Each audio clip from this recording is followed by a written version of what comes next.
Good morning students, class 8 subject general science.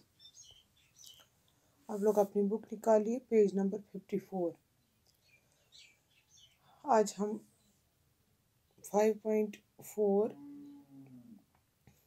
Activity है, इसमें how we hear sound through ears. जैसे कि बच्चों हम लोग पढ़ रहे हैं चैप्टर साउंड, तो मैंने आपको एक्सप्लेन किया कि how sound is produced, sound कैसे प्रोड्यूस होती है, how it is propagated in different mediums, जैसे एयर है, वाटर है। आज जो आपको पढ़ना है वो आपको पढ़ना है कि हम अपने कानों से कैसे सुनते हैं। ठीक है, आप लोगों को आप इस पिक्चर को अच्छे से गौर से देखिए। This is our external ear, this our external ear, it's like a funnel, जो बाहर का कान होता है हमारा। जैसे ही आवाज़ इसके अंदर जाती है, it passes through this canal. ठीक है, यहाँ पर एक मेम्ब्रेन होता है, this is known as ear drum. ये बहुत ही बारीक मेम्ब्रेन होता है। जब इस कैनाल से साउंड पास होती है, ये मेम्ब्रेन वाइब्रेट होता है। जैसे कि मैंने आपको पहले ही बताया कि साउंड प्रोड्यूस होती है जब एक ऑब्जेक्ट जो है वाइब्रेट करता है, या हम लोग एक ये पढ़ा कि वाइब्रेटिंग ऑब्जेक्ट्स प्रोड्यूस साउंड। तो जैसे ही साउंड इसमें पास हो गई, ये वाइब्रेट हो जाता है ये मेम्ब्रेन।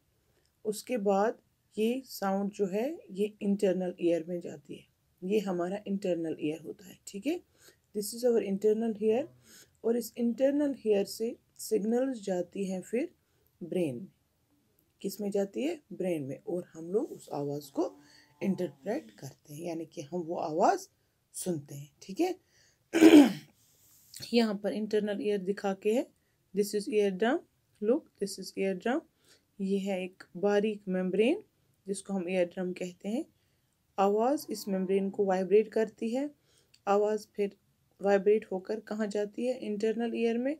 और फिर सिग्नल पास होती है ब्रेन में और हम लोग आवाज़ सुन पाते हैं। ठीक है, जो इस वक्त मैं कह रही हूँ ये आप अपने एक्सटर्नल ईयर से सुन रहे हैं। फिर ये आवाज़ आपके कैनाल के थ्रू आपके ईयर ड्रम को वाइब्रेट करती है। वाइब्रेशन के बाद वो इंटरनल ईयर में जाती है और वहाँ से सिग्नल आपके ब्रेन तक पहुँचती है और आप लोग मेरी आवाज़ सुन पाते हो। ठीक है, ये प्रोसेस बहुत ही फास्ट होता है। जैसे ही मैं कह रही हूँ आप इतना फास्ट सुन पाते हैं।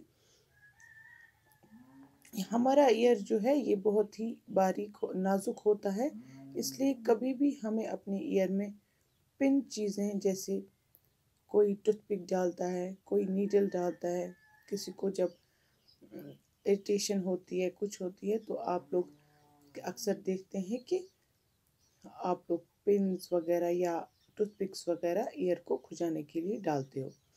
खुदा न खास्ता अगर वो पिन या जो आप टूथपिक डालते हो इस ईयर ड्रम तक पहुंच गई, तो अगर मामूली ये हमारा ear drum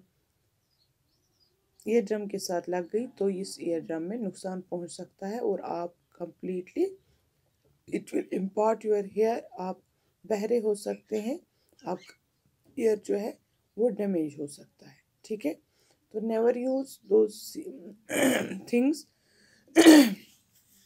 sharp things, pointed, जो भी आपके ईयर ड्रम को नुकसान पहुंचा सकती है। ठीक है, तो ये डायग्राम जो है एक्सटर्नल ईयर की और इंटरनल ईयर की, ये आप अपनी नोटबुक पर बनाओगे पेंसिल से।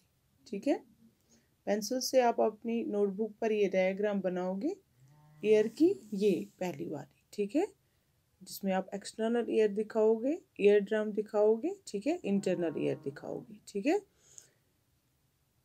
पेंसिल से ड्रॉ करोगे अपनी नोटबुक पर ये डायग्राम और उसको अच्छे से लेबल भी करोगे। लेबलिंग मीन्स आप लिखोगे this is external ear, this is ear drum and this is internal ear. ठीक है, तो कल हम इंशाल्लाह इसका 5.5 पढ़ेंगे।